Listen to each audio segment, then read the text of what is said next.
Hello, Hey, welcome team. to the Present and Sober podcast this lovely Tuesday. The day that we are recording, it's the hottest day in the UK and we're It's hot. melting. So you might hear the dulcet tones of a fan or two going on in the background. And you'll also hear the dulcet tones of a lovely friend of ours. We've got the lovely Karla here with us. Hello, Karla. Hey, buddy. Hello, I'm so excited to be here. I really am. I've been really looking forward to this. Oh God, I know. Oh shit! I've just realized I haven't got the tissues with me. I might need to escape to get the tissues in a minute. This is going to be a phenomenal episode. So, I first met Karla when I was doing the live alcohol experiment as a participant back in January 2020, and I just fell in love with you, Karla. I don't want that to sound weird, but I did. All of the coaches were magnificent. They all were, but I just, when you feel a connection to somebody, and you were just so wonderfully vulnerable, and you offered so much hope, and it was just a delight. That whole experience for me was a delight. And as people know, I then went into coach training, and you were there as a support for me when I was going through my coach training and certification, what have you, which meant a huge it was a huge deal for me. And I just looked up to you so much. So this is just all kinds of lovely.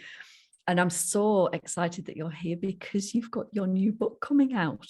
Yay. Which is just like magical, absolutely magical. And you sent it to us a little while ago in preparation for this. And in typical form, I was leaving it to the last minute. I thought I'll read it at the weekend. I put a little bit of time aside at the weekend. And it was so funny. I started to read it and I was like, shit, I couldn't put it down. I literally could not awesome. put it down. I was devouring the whole thing. And it was so incredibly moving. I don't even know what else. I don't think I can put words to it. It was so compelling and just so much packed in there, which we're going to talk about in this episode. So I won't go and ruin that. But I'm just so thankful to have you here. And what might be a good place to start is for you to share with us, how the book came into existence, and why your story and why now. Yeah, no, and I love that. And I first want to say thank you for that intro. That means a lot. And I want y'all to know I'm a little starstruck sitting here with y'all. I love your podcast. I'm a big fan. And I just, when I first became alcohol-free, podcasts were my education tool, and y'all do such a good job of that. And so I'm always sharing it with others. So thank you for having me. Thank you. And yes, the book, let me tell you, I did not want to write it.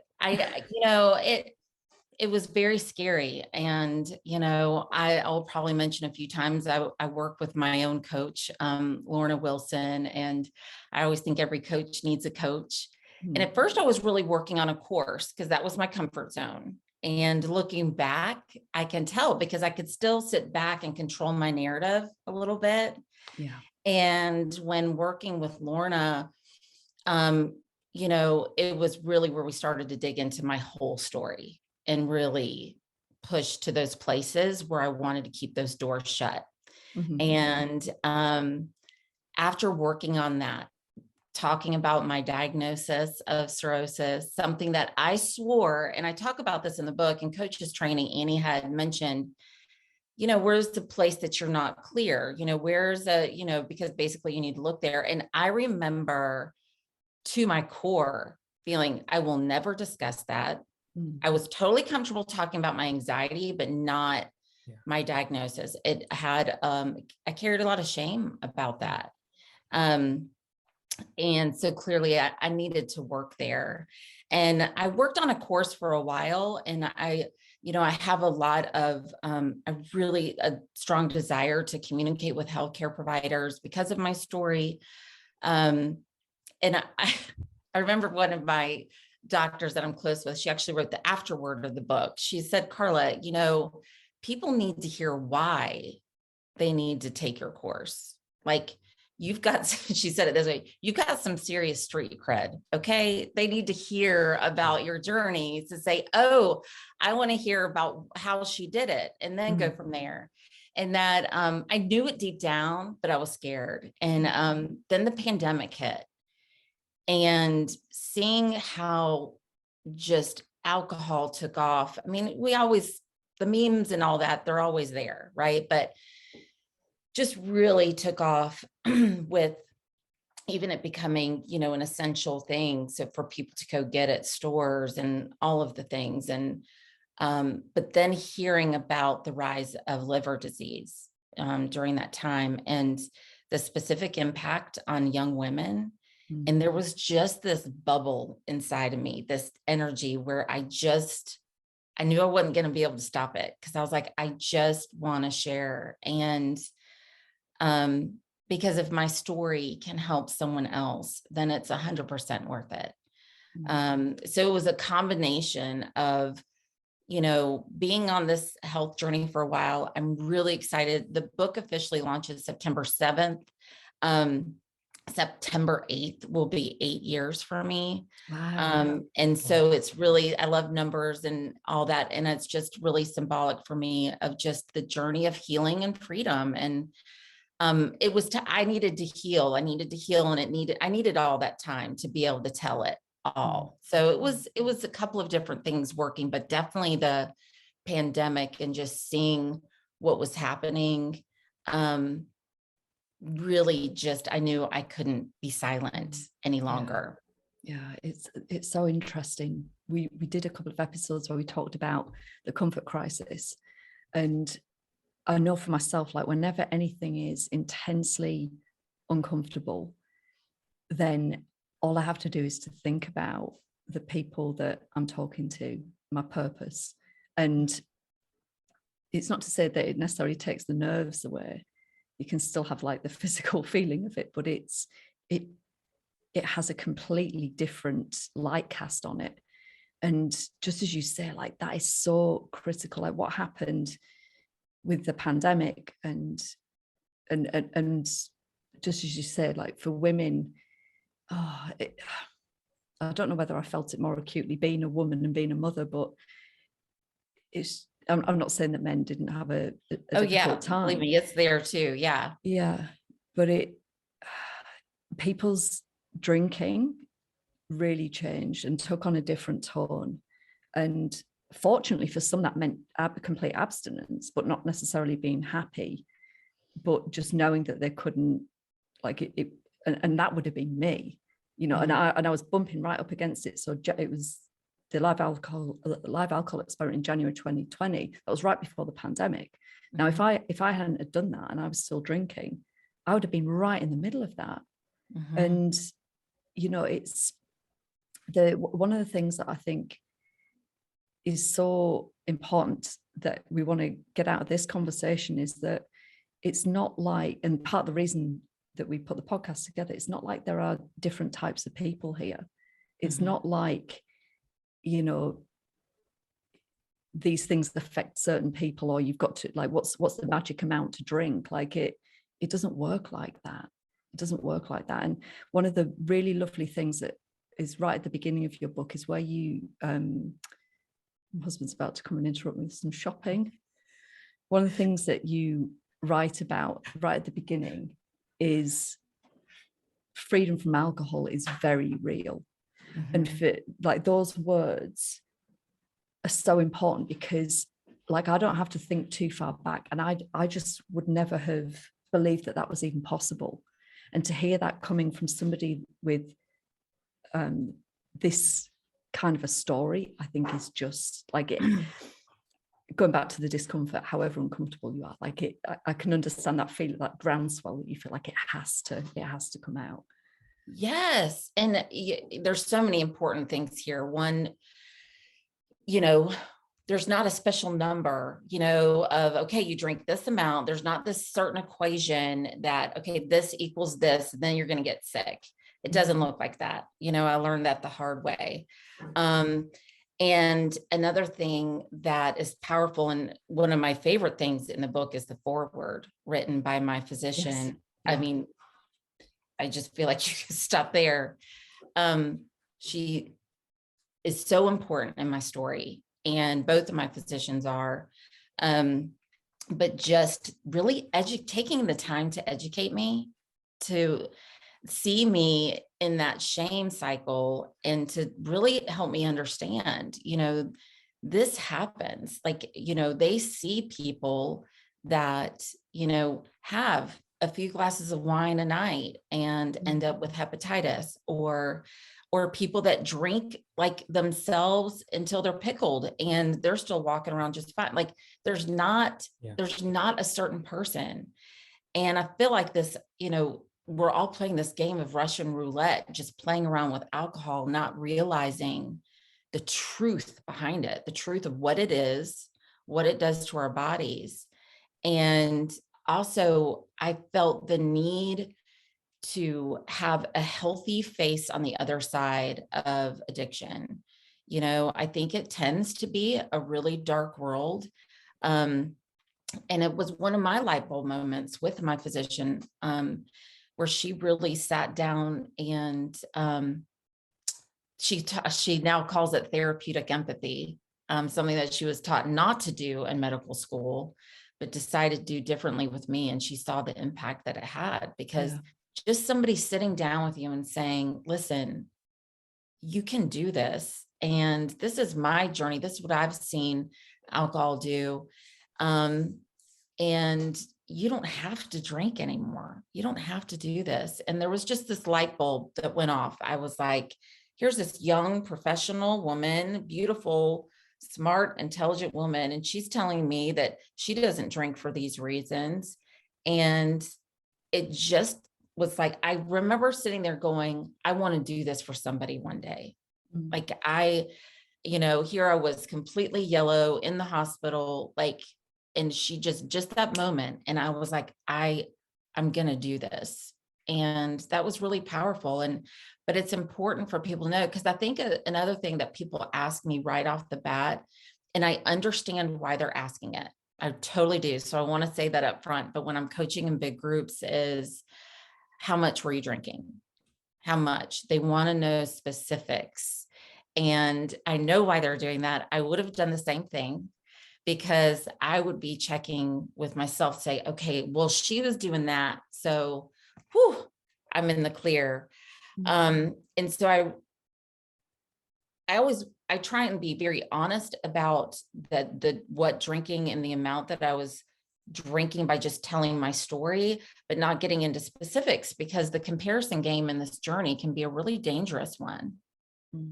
Yeah. And you see people do that a lot, from the get-go. Well, they drink this much, and then they say, I have a problem. We're always comparing, and forgetting that beautiful question of, well, how is it serving me? How is my body feeling? How is, me not realizing how sick I was getting. My body was telling me, I just didn't know it at the time. And so I'm always, I always want to be kind and gracious when people ask that, but, really get to the bottom of why they're asking that. Because again, I always say I would have done it too, but that was where a dangerous thing. I was comparing myself to others constantly, not realizing what dangerous territory I was in. Yeah. We're in a world where people, I think, it's so subtle and kind of ingrained into our thinking and society that we don't even notice. We talk about, please drink responsibly at the bottom of posters. Like, the assertion is, well, if you can't, it's on you, it's not on us. So big alcohol kind of love that one. And it's sort of, all these things are so subtle that unless you wake up to it, you're not going to see it. And then when you do and you look around, you're like, oh, what the, because it's crazy. It's like you see this whole portions of society kind of slipping and they don't even know it's happening. Yes. Which is, so I mean, I hear you. And like the idea that people feel as if there's no other way, they're kind of like, well, you either drink, you drink normally, right? Or you are one of them. And, I wouldn't go near those labels or those words. So that's it. And then you're like in this area in the middle, which, I mean, it's not a nice place to be. No. And the more people that understand that, no, there's as many ways to freedom as there are people. And that anyone like that, but your book is such a powerful messenger for that. And I think it's amazing. So yeah, that's so cool. Thank you. And yeah, Ellie, to go back to what you said, if someone did ask me years ago, they're like, if you could tell yourself one thing back then, what would you tell yourself? And it would be that freedom is possible. I had no idea. That this, and it's important for me because of the extent of my drinking and where it took me in my world. Most people will be like, well, she's a lost cause. She's one of those, and I'm here to tell you that's just not true. Yeah. The brain still works the same and, working to change. And the fact that there's nothing in me that wants to drink, and that I just truly celebrate that freedom. And again, I can see it in others, and I'm just so incredibly grateful. I just had grown up with the idea of, again, just like Sam, you said, it was this line in the sand. It's us versus them. It's you're normal or not normal. And think about just those words right there. Yeah. You're like, well, shoot, I want to be in the normal group. So I fought so hard against that line. I fought so hard against that word. And, meanwhile, that word makes no sense. And it's just, I didn't, instead of the questions, that I think that there is a beautiful movement happening now with podcasts like these and, books and talking about, and you see it in the explosion in the alcohol-free drink industry, that there's a movement happening where we're shifting. And I'm so incredibly excited about that, because I'm like telling you the difference between the way the conversation 8 years ago compared to now is a totally different ballgame. Again, we have a lot of work to do, but it's starting. And that excites me. That excites me for my daughter. That excites me for the young ones. Because I would love to just normalize not drinking. Yeah, I do. I look to smoking, and I just think like we're heading in the same direction. I'm not sure what the pace will be, but it seems crazy now. There's a picture of the early days when I was dating my husband, and I'm sat in a bar and I've got a cigarette in my hand, like inside. And and whenever I looked at that picture, I was like, wow, it just seems like a lifetime ago, because it's so alien to us now. And it feels like alcohol is going the same way, but just at perhaps a different pace. Yeah, because you can't ignore the health impact anymore. And I think that's where the conversation's going. And I can't wait to be having more conversations around this with healthcare providers, because especially the data coming from the pandemic of what is happening, it's really highlighting the damage that's happening. But even before that, there was the big Lancet trial where it's basically like, okay, we can't say there's any benefits anymore. All the negative outweighs any possible benefit. We have the American Cancer Society changing, that number to say, okay, no, not drinking is the way to be preventative. Those are big things, and again, that's just the start, because and that's why I've always called this my health journey, because that's what it is. And it's just has such a massive impact on our bodies. And, I was talking to someone just the other day, beautiful, intelligent person. And this happens all the time, y'all. I know here it is coaches, but, and they're in the healthcare world. She's like, I did not know it was a class 1 carcinogen. Yeah. I didn't, people don't talk about that, y'all. They don't talk about that. And it's not, that's nothing new. That has been, on that list right up there with smoking for a long time. So it's really interesting. Wouldn't it be great if we could move? And I think it's coming, where we move into a world where the decision to just stop drinking is light, where it's just, you just go, I don't drink anymore. And you step into that, rather than it be stepping into this kind of like heavy thing with stigma attached to it and all this kind, like that's, it doesn't happen with anything else. You just stop doing those things, right? We just have this weird kind of standard that we apply. I don't even know what the right word is, but we've just innocently, I think, created layers and layers of thinking and belief systems around alcohol because of culture, and and it's so much of it is kind of invisible. People don't even know it's there. But yeah, wouldn't it be lovely for people to just be able to see the truth and then just be like, I'm not going to do that anymore. Yeah. Like, yes. See, that is just a hot button for me. I love that you brought that up because, and I say it in the book, is that we have set people up to fail in this area. We have set, because of, it's this difficult conversation, or you have to sit down and, well, I can't talk to them about that because, why not? Why not? And it's because of this us versus them, this normal, not normal. Hey, guess what? If you say that you have a problem, guess what? You can never drink again. That is jarring. Again, when it is everywhere we step out in our society, instead of just having a conversation, just like you said, and saying, you know what, I think I'm not going to do this anymore. And really just, and people like, okay, cool. I think that's great. A lot of people do that, but it's really in our society as it is, to stop drinking, you have to have a problem. Or as a woman, you have to be pregnant, or, there has to be this big thing, because why would you stop drinking? This thing that we put up on a huge pedestal.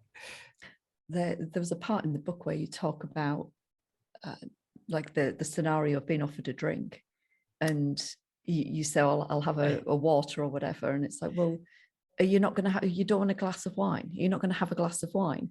And you make the point that if somebody asks for a glass of wine, they don't get bombarded with, well, are you sure you wouldn't like a soft drink? Are you sure you wouldn't like a water? That I love it, because that's something that is really, when I'm having conversations with people about it, it really lands well. Like on my sisters have been so beautifully supportive to me in this journey, and me trying to explain to them, and that scenario really landed with them. They're like, oh gosh, like you're right. If someone had done that to me, like if I said, yeah, I'll have red, and they were like, are you sure we've got water or tea, they would be so offended. And like, oh, shot, like it just, but yet the reverse is normal. Oh, are you sure we've got all these alcohol beverages? No, I'm good with water. And you have to explain yourself. And that makes no sense. Those are the things, Ellie, that I can't wait for us 10 years from now to be having a conversation and laughing. Like, do you remember when it used to be like this? Oh yeah. And this is why, like, everything that we're all doing, and I talk about us all collectively, like the sober community, all of the other TNM coaches, all of the other sobriety coaches from different methodologies, it's so important, because slowly but surely this narrative is changing, and we're getting rid of this myth that there are two types of people. And what you talked about earlier with the, like, that question that everybody wants the answer to, well, how much is too much? Like, it as you said, it's the wrong question. And you can lull yourself into a false sense of security. And this, I loved the phrase that you used. You said dangerous territory, because that's what it is.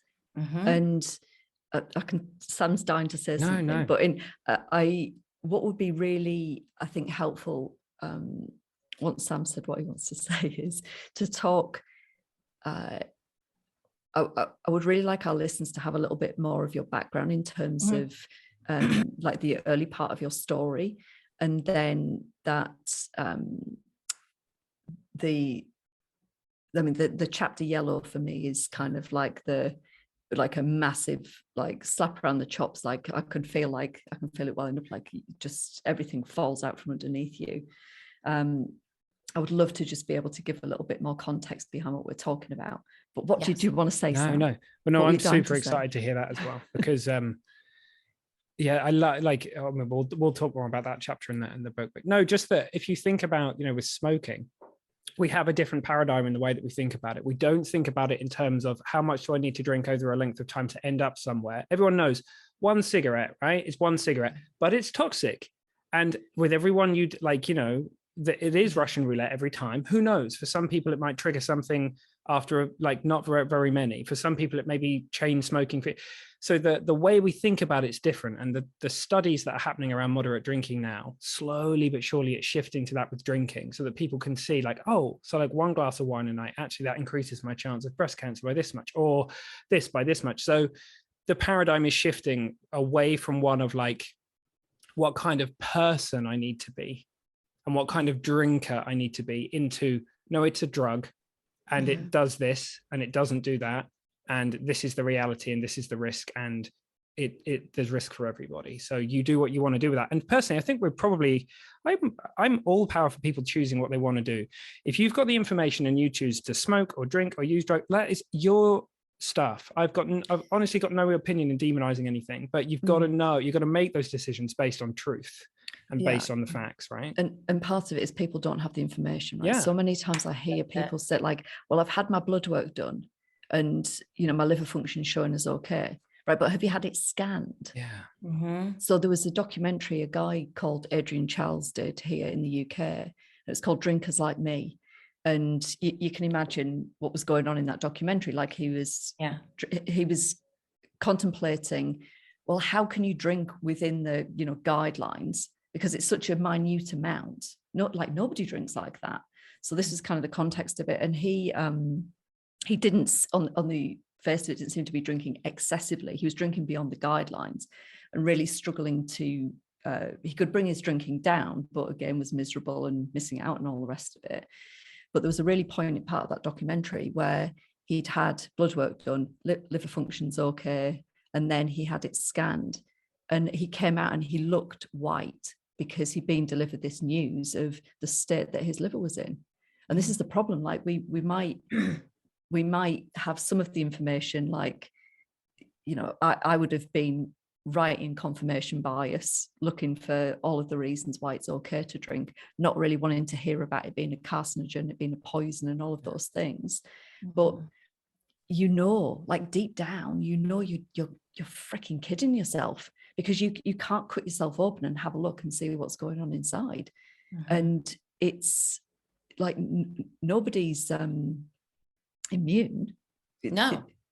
Nobody. So yeah, and I agree. There's so many things that y'all are saying that I'm like, I want to jump out of my seat. I feel like we could have 10 podcasts because we can. Because the whole science of sharing and again, it goes back to what I said about people have been set up to fail in this area because of false information. And how many times will you still talk to people? Well, you know, it's to have a drink to help me sleep at night, or, you know, I do it for the cardiovascular benefits, and it makes me like want to scream. And because it's just science proves it, but we see people constantly sharing headlines because those headlines make themselves feel better when they don't actually read the study or really find out what's going on. And the thing is, when something does happen with our liver, I mean, it's scary. This organ, as I learned all too well, whoo, let me tell y'all, it does a lot for our body. It's very important. And when it is not functioning, it's horrible. I don't know how to even put that into words, but again, you also have that constant, oh, it's the, you know, liver, it, you know, it's regenerative. It does all. Yes, it does. It works so hard for us. It does. But when I say, even in the book, even the best fighters go down, you know, it can only do so much. But I feel like you said, Sam, I'm not out to demonize anything either. I just want people to be empowered with the right information so they can make that decision for themselves. And that's even what I do with my daughter. I just tell her the truth about it and just keep talking to her about it and tell her, you know, you might make that decision one day, but I'm going to make sure when you make that decision, if you decide to drink, then you're going to be doing it with all the right information. And there you go. But that's going to be that's where I feel like we're going to see the massive shifts where people are with the right information, the narrative will start to change. Yeah, absolutely. But yeah, back to, I want to tell you too, that chapter, Yellow, is very near and dear to my heart. When I wrote it, I was feeling those emotions and I'll give the lead up to it. But I mean, I'm glad, it just means a lot that you mentioned that. It's one of my favorite chapters of the book, because, at the beginning, I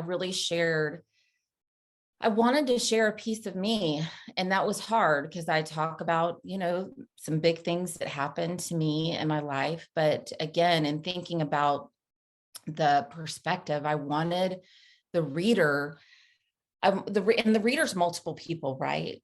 The reader is me, but the reader is also my mother, my sister, my healthcare provider, to give a little glimpse of an understanding of what is happening. We say all the time, it's not like, we start off making this decision to jump in and go, hey, I want to become addicted to alcohol and I want it to just completely take me out. Did not start that way.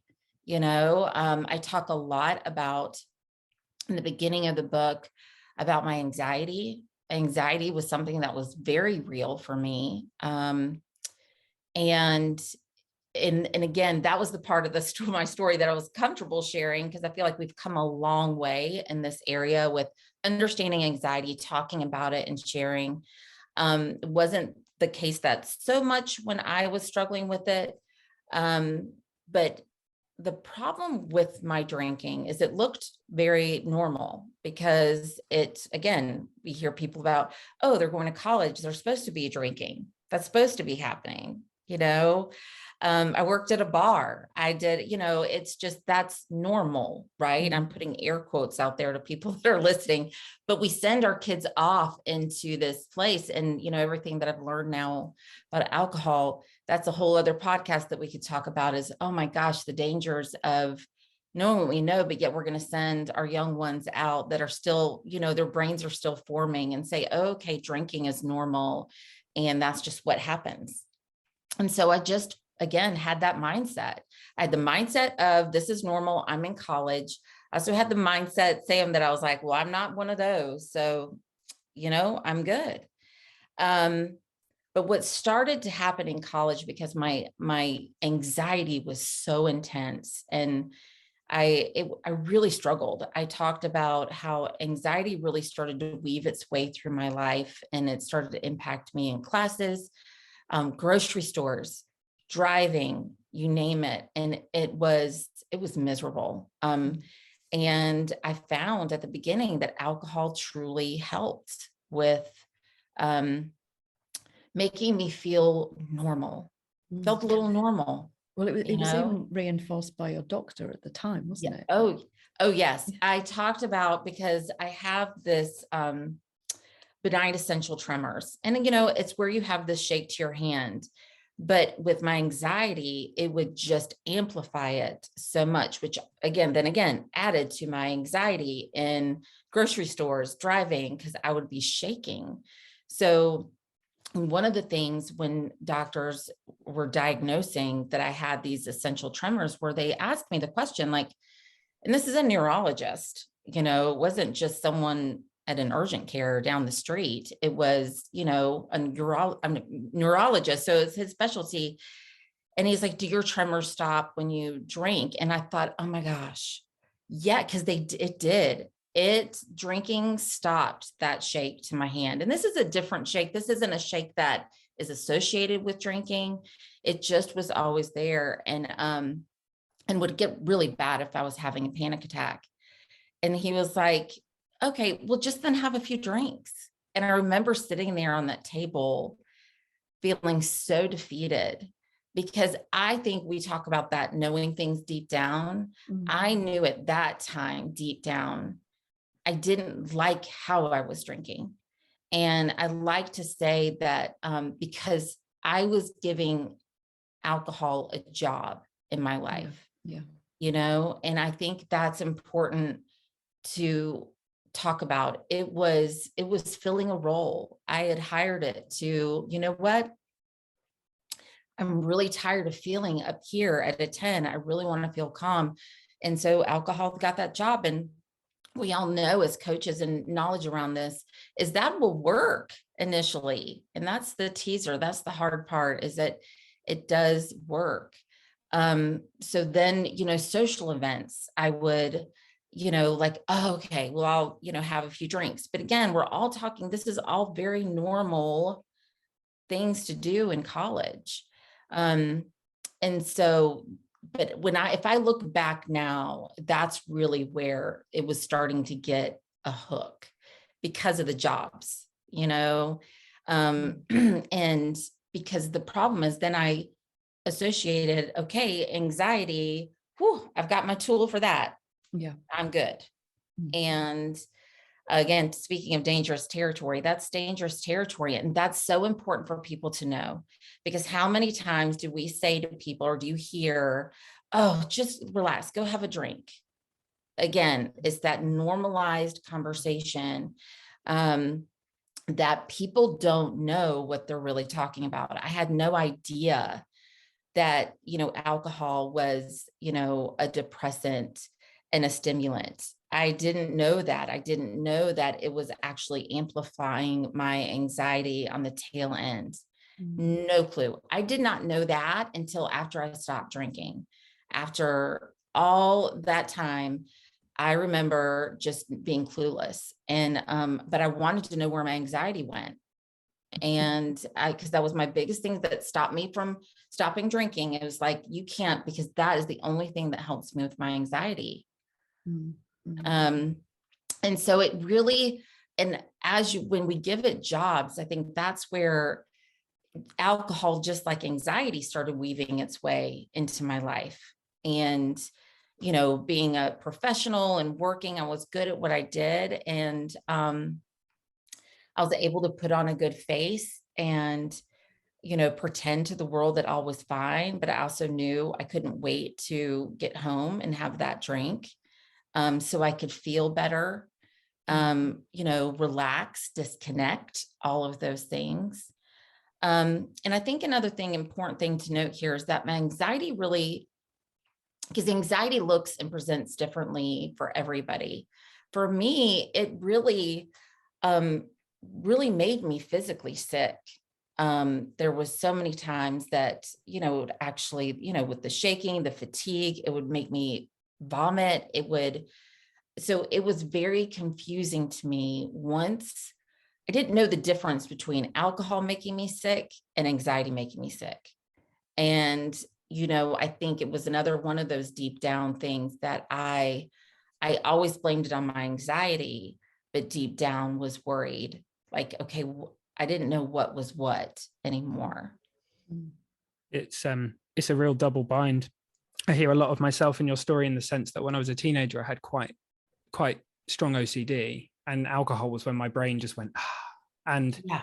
So by the time I was in my early 20s, like basically from day one, I was dependent. From the moment I drank, unbeknown to me at the time, there was this perceived benefit of like the quiet mind that it seemed to offer. And so by the time I was in my early 20s, like when I looked back, when I stopped drinking, when I was like 28 or so, about 7 years ago, I looked back and I was like, holy shit, like this has been a problem since I was like 15. Like I had no idea until I looked back and just went, oh, it's so clear. The writing was on the wall from like day one. And yes, that bind of like waking up with that acute, almost like, visceral sense of anxiety that you can't decipher where it's coming from, but it goes away when you drink, but you also know it's coming from the alcohol, but you also know that it's always been so like, and like for people to know that actually, because I think to step out of the alcohol cycle, out of the washing machine, I sometimes say, and realize how much of it is the cycle, and get a real good read on like what of it is kind of like what's going on inside your internal world, what's going on because of you and your set point, and what's going on in like taking ownership of that and going on that journey. That's so rewarding, because to be rid of all of the unnecessary anxiety is such a gift. It's such a gift, isn't it? Right?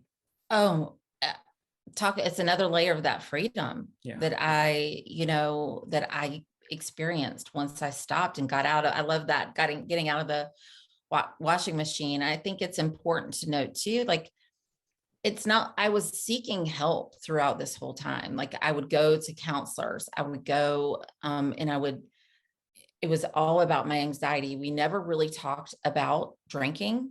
That wasn't really brought up. But I think the thing that's important for people to know is I was getting all kinds of tools for them, but we need to challenge ourselves, because I would always say, well, nothing works.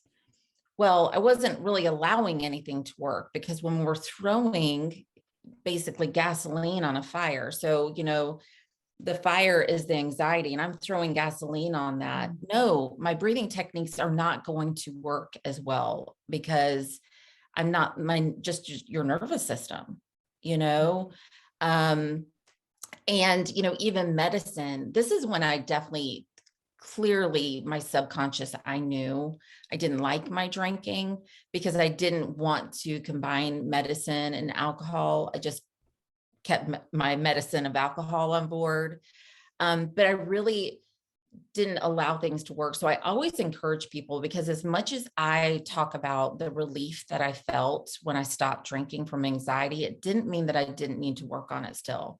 It just was, now my body was at a set point, as you say, that, okay, I could now learn these tools and they could actually work. They could actually really be powerful tools and work. It also was really helpful for me to see the power of, those good old neural pathways, and changing, the narrative going on in my brain, and how powerful that was with alcohol. Basically, when I could put alcohol down, I knew I could do anything. It became my superpower. I'm like, I know I can do this. I feel anxious right now, but I know I can do these certain tools, and I will get through this on the other side. But a lot of people are struggling, but yet they're not giving their therapy a chance. I talk with my friend that's a trauma counselor as well. All she does is trauma work. And, with all of our conversations now around alcohol, it's one of her things to really specifically tell people they really need to be not drinking when she works with them, because her work is not as impactful. Yeah. There's so much, because alcohol is this underlying, it's stopping us. It's this block from getting help, because of, again, what it's doing to our nervous system. And I didn't know all of those things at that time. Can you take us up to that point where things got really serious, Karla, and where you had no choice but to stop? Yeah. That is, the lead up in the book, and we were talking about this chapter, Yellow, and it just kind of takes you up to that point where, all of me trying to fix it. I'm going to fix it. I'm going to change it. I'm going to stop. all of these things. I knew something was wrong with my body, but again, I just didn't know the difference of, I didn't know what it was like to feel good anymore, period.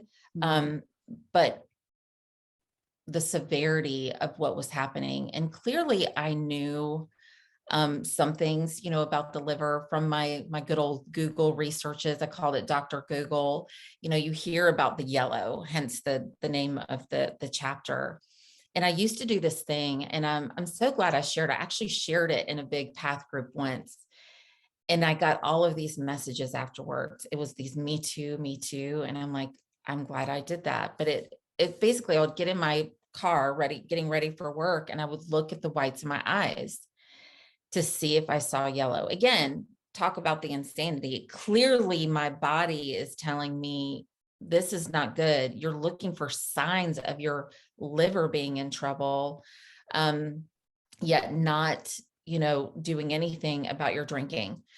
Again, several attempts to stop. It's not like I didn't ever try and stop, but, and I take you to that day where I look, and there it is. And there's the yellow. And my whole world just fell out from underneath me, and the fear set in, because it was one of those, it was the beginning to the loss of the control of my my story. The plates that were spinning started falling. And I always say this is also the sign of my people pleasing at the time, because I was actually in a wedding that weekend. And the fact that I was still in this wedding is beyond me. But at this time, again, my body, I was having low-grade fevers, not a true fever, and I was very sleepy. Had no idea those were very dangerous signs of big liver issues. My boyfriend at the time, who I'm now married to, this amazing man, Grady, he is a physician, and he obviously knew something was really wrong. And he had made a plan with one of our friends that's a physician to take me to the emergency room the next day. And again, I'm still just thinking, I'm good. Maybe then they're going to help me stop drinking, and then I can be good. And I was ready to take this load off, right? I was so ready. I just was terrified and had no clue how to get the words out of my mouth, because again, I didn't want anybody to tell me I could never drink again. And then I wanted to control it all myself. But getting to the emergency room, they immediately, it was like at that point, my body just said, I can't do this anymore.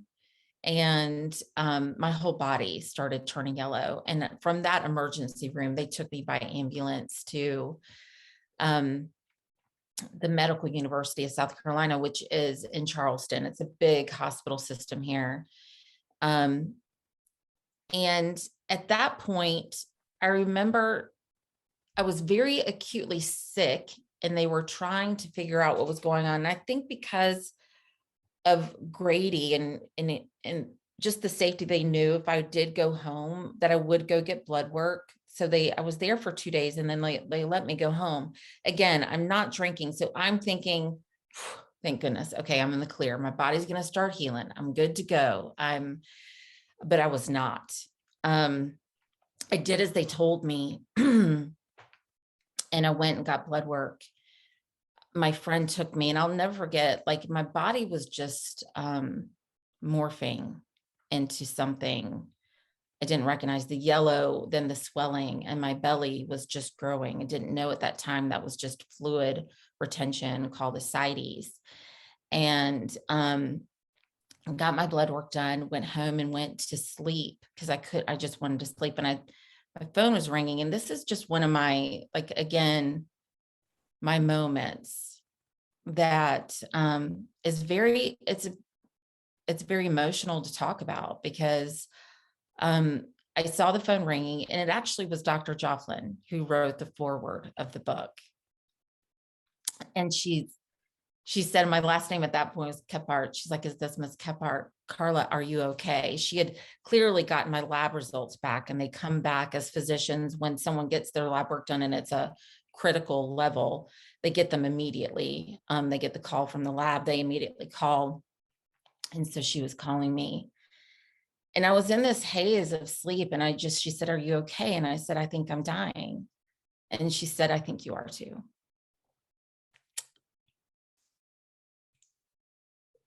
And at that moment, just all the plates fell, and I knew it was not good.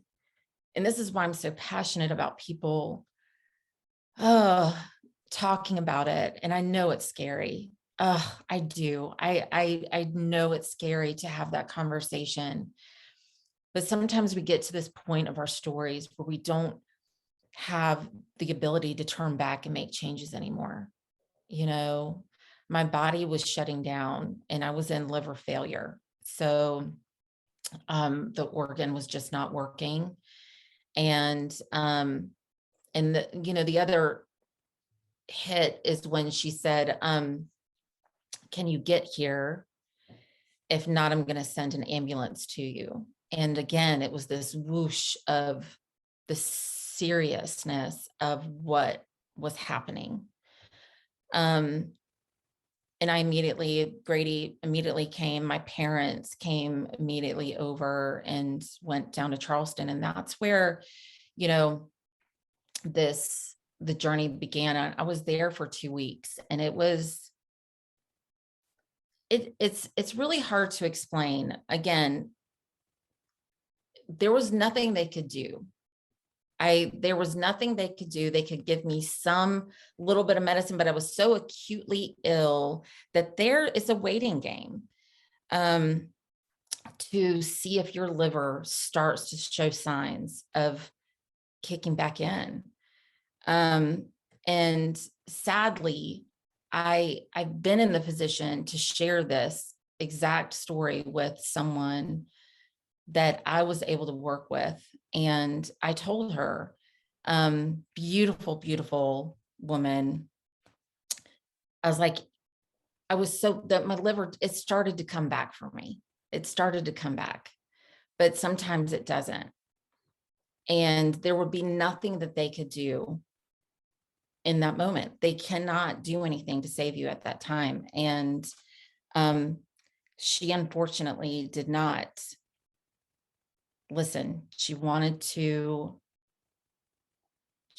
get through the hard things. She was going to come back and work with me. Once things really got better, she would stop this drinking.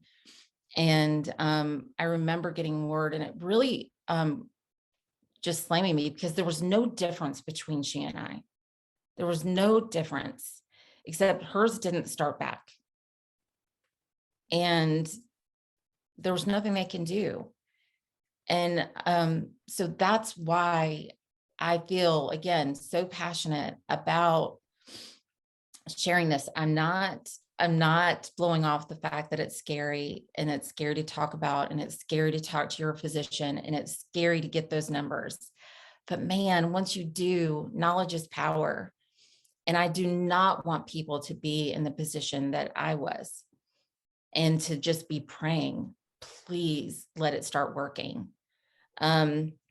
So, you know, it was, again, it was touch and go. I don't think I realized, and it's when I tell the story and I get emotional sitting here with y'all, that's when it still hits me how close I was to not making it. And again, I want people to have this picture. I was working on a Friday. I was not on a street, you know, I hadn't been in jail. I hadn't lost my job. I hadn't done all these things that people picture the person that was in my position. You know, I was a friend. I was a girlfriend. I was a worker. I was all these things. And, but hiding a deep secret that almost took me out. So it was, again, quite the healing journey from there. And there's a whole other bit that we can get to if we have time. But the thing that I want to note about, and I think that was what's so powerful also in the foreword, is basically when I left that, you know, when I was well enough to leave, all the tools they can give you is like, okay, but you can't drink. You can never drink again. Just don't drink. And in the moment, I'm like, yeah, I'm not going to drink. And I'm on this, I'm going to do this, not knowing what I know now. And again, talking, and Dr. Jocelyn says that, and did we set her up how did we set her up to be successful? We didn't. I had no tools to not drink again. That was the only thing my brain knew at the time. And I didn't know that then. I just thought, okay, just never going to drink again. I'm going to do this thing. I know I've got this. But unfortunately, it doesn't work like that. Just thank you for being not only to write the book, Karla, but to come and speak the story here, and just the courage and like the amount of people that you're going to help is just amazing. And yeah, I mean, I'm sure I can speak for me and Ellie to say, like, I think it would be amazing for us to sit down again for another, you know, long form convo where we can talk about the healing journey and talk about that part, because I don't know, I get the feeling they're trying to condense that into like a 10-minute window. I think it would be so wonderful for No, us to and explore that. I agree, you know, because there's a really big part next, and definitely not something that I want to shorten. Yeah. But this conversation, and I appreciate y'all giving me this space, because I do want people to hear that, the empathy, and that I get it, because I remember how scary it was for me, and it's truly, and that's why I want to have great conversations with healthcare providers, because think about how frustrating it is for them too, right? They tell you not to drink, and meanwhile, they're not oblivious to the same things that we were all instilled with, as far as how alcohol is and the role that it plays. Most physicians aren't studying alcohol. You know, it's what, you know, I'm sure many of them believe, hey, when I get off work, I'm going to go relax and have a drink, you know, like, but yet they know that where you are physically, and they're like, I'm telling them one thing to do, and then they just don't do it. I can't imagine the frustration. So my passion point is having them hear the story of the patient, and to understand it doesn't work like that. And let's come together so they can understand the perspective of the patient. And I just can't help but think of the amazing things that can happen, and the changes that can happen, even just in those exchanges between patient and provider. Oh, I want that to happen so badly. And it can. This has to be, we'll sort out part 2 after this, after we press stop. I think we've got a really lovely place to leave this, and for now, I mean, and I want to come back to the words of your physician from the foreword, because there was something that really stuck out to me. What she said is, sobriety has little to do with resources, intelligence, or fortitude. Sobriety is an awakening of the mind and a shift into reality that comes with courageously combating the deadliest effect of alcohol on the mind, shame. And it gives me chills. Yeah, I mean, wow. Honestly, Karla, the book is wonderful. It's amazing. Incredible. It's I'm so grateful to you and to Lorna for, like, what a lovely combo that is, for her to have provided so much. There's another part that I want to come back to in part 2, where you talk about your battle wound. Oh, that is definitely part 2. Yeah. And I have Lorna Wilson to thank for that. Yeah. Yes, that is definitely, there's big things coming, but I'm so glad that we didn't skip anything in this conversation as far as the lead up, because that's so important too, because I want people to feel heard. And I know there's so many people that can say, I feel that way too, or I do that too. And that's all of us sharing our stories and what it looked like. What did it look like for us? You know, which again brings another understanding to the loved one, to the family members, to the provider, to give a little bit of a perspective of what it's like in our shoes. So, Karla, so for anyone who's tuning in who, you know, would like to reach out to you or find out more about what you're up to, and those, where can people find you? Like, give us all that cool stuff that you're up to. Yes, no, I am. You can find me on my website. It's just karlaadkins.com. I'll make sure that y'all have that. The book will be out. It is going to be available in August, but it will be out officially September 7th, but I'm doing a pre-sale in August. And then I'm really excited because I wanted to have a place for people to go. And I work with some beautiful senior coaches with This Naked Mind. We're starting a 0 Proof challenge that's starting the end of September, because I want people to know, okay, then how do you do it? What do you do? How do I start? And so, but you can find all of that information on my website at karlaadkins.com.